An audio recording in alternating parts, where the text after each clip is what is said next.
ఆంధ్రప్రదేశ్లోని పల్నాడు జిల్లాలో పలు పోలింగ్ కేంద్రాల దగ్గర ఉద్రిక్తత నెలకొంది. రెంటచింతల జట్టిపాడలో ఈవీఎంలను పగలగొట్టారు ఆందోళనకారులు. అధికార ప్రతిపక్ష నాయకులు ఓటర్ల కోసం పోటీకి దిగారు. దీంతో పరిస్థితి ఉద్రిక్తంగా మారింది. ఘటనా స్థలానికి చేరుకున్న పోలీసులు ఈవీఎంల ధ్వంసంపై దర్యాప్తు చేస్తున్నారు.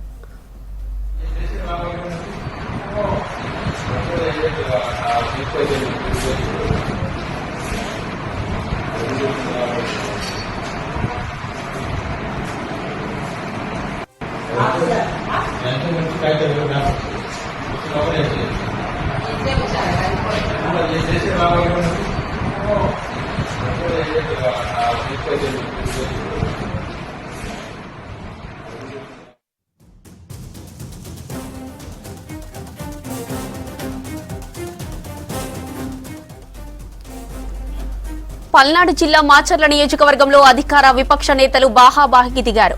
కారంపూడి మండలం ఒప్పిచెర్ల గ్రామంలో 251వ పోలింగ్ బూత్ ను ఆందోళనకారులు ధ్వంసం చేశారు. దీంతో ఘటనా స్థలానికి చేరుకున్న పోలీసులు ఆందోళనకారులను చెదరగొట్టారు. నిందితులపై కఠిన చర్యలు తీసుకుంటామని అధికారులు తెలిపారు.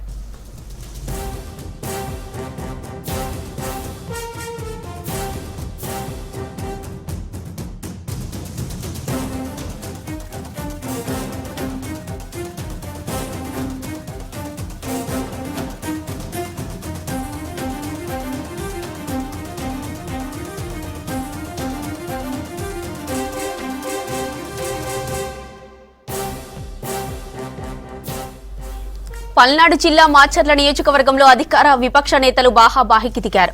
కారంపూడి మండలం ఒప్పిచెర్ల గ్రామంలో 251వ పోలింగ్ బూత్ ను ఆందోళనకారులు ధ్వంసం చేశారు. దీంతో ఘటనా స్థలానికి చేరుకున్న పోలీసులు ఆందోళనకారులను చెదరగొట్టారు.